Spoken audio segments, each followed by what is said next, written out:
Hi guys, this is part 2. Bit more happier, I promise. But the title of that one, I'm spilling into this one. Why being a medium kind of saves me. One, I did hope that I already died before. Granted, I don't think I went into anything elaborate, but it did make me understand that there's more than this, and that keeps me going. Like the consequences of my actions, cutting my time short here, there will be, I don't say this with a light heart because I think most people who commit suicide are forgiven. I don't think anybody of a sound mind and a healthy soul really makes that decision, and I think that's highly and very much taken into consideration. Suffering comes in all levels. I 100% believe that Teddy, full pardon.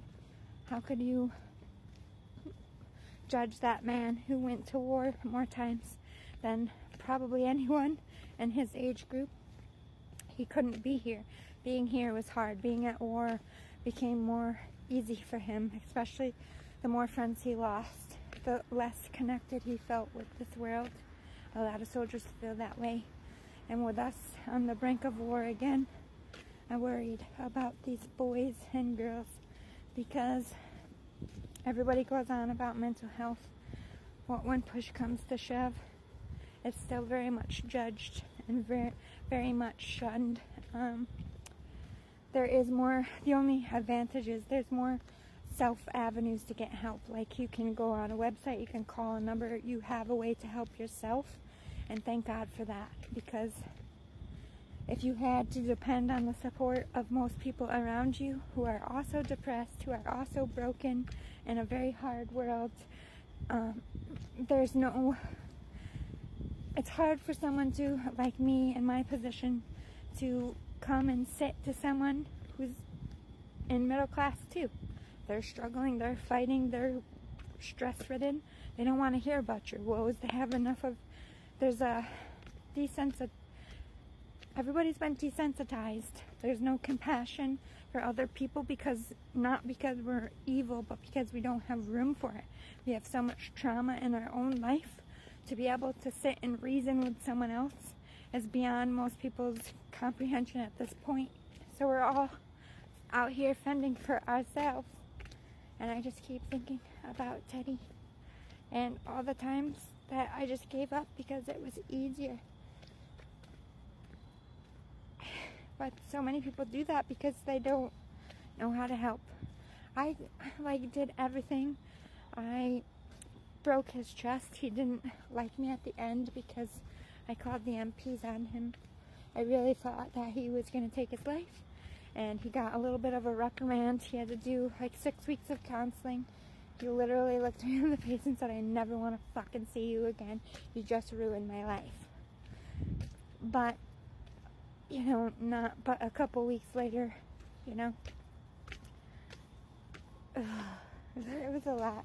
I don't really talk a lot about Teddy. We didn't see each other for a very long time, but about once a month in his fits, he would email me. I was in a relationship at the time. I never crossed any lines, but due to the nature of his text, I kept it from my person because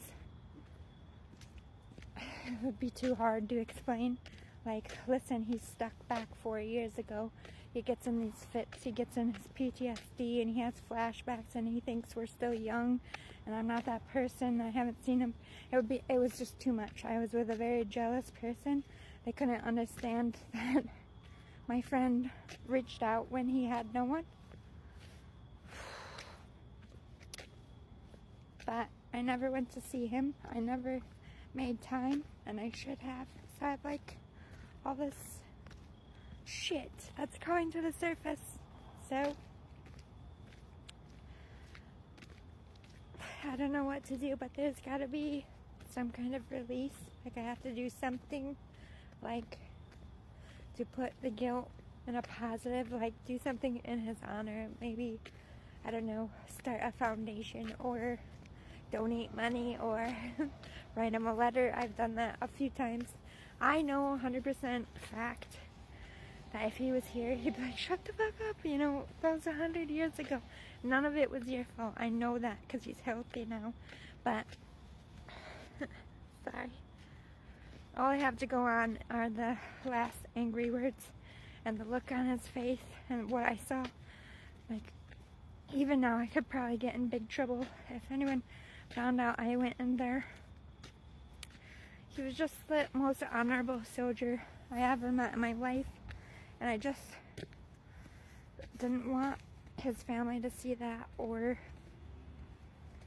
you know, I didn't want those things to be written about him. It was hard enough that it was a suicide, you know, so I feel guilty for that as well. Like, maybe I shouldn't have covered it up. Maybe there was some kind of closure that his family could have found in his death, you know. He didn't have much of a real family. Teddy was adopted, to be honest, but he did have adoptive parents. He did have friends. He had an aunt of his birth parents that he saw once. Sorry, allergies. It's not even tears.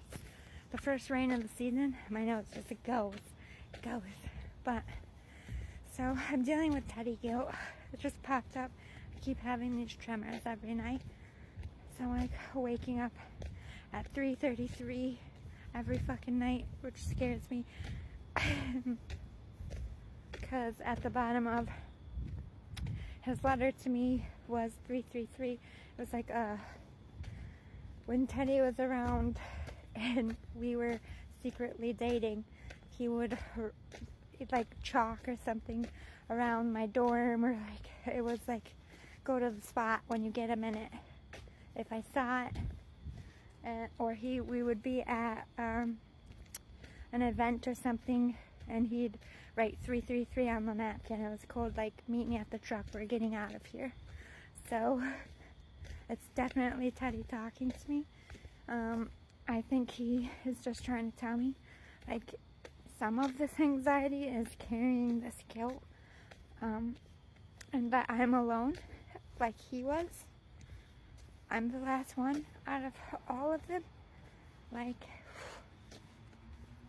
I didn't even get to Tommy yet. Tommy was actually the last soldier, but he also committed suicide not that long ago. So I failed 2 soldiers, and that's a lot of guilt to carry. I got a deal. That's part of it. But it's also making me face my own mortality. Like, the fact that I could become them if I go down dark paths, if I choose bad things and I feed into the depression, I could easily be susceptible to it like they were. And I think a lot of evil motherfuckers in this world are rooting for that, playing on my name, doing moon magic and all that shit, so that I don't ever really truly overcome all of my trauma. But I say this, the person who raped me didn't fucking defeat me, and I was 7. Everybody who fucking beat me, no matter how many times they beat me, I never stopped fighting back. Every fucking thing that broke me, I got back up. So you can go fuck yourself. There ain't nobody taking me off this earth except God himself. I'll fight through it. I'll fight through it every day. And I feel like in my soul, I just heard it in my head, but I didn't want it to be cocky. But I heard strongest of them all. I always was. I carried all of those boys. All of them. I wrote them letters. I sent care packages. When they came home broken and couldn't talk to their spouses, I talked to them. I hid everything. I took them to their appointments. And as much as I loved them, none of them checked on me. And I've just been in that mode ever since. Just take care of everybody else. And it's a lot. And I think they're sorry for it, but what do I do now? I can't live like that. I'm not gonna be... Fuck. I'm sorry. I keep crying. I'm going. I didn't come on here to cry, I swear. But fuck it.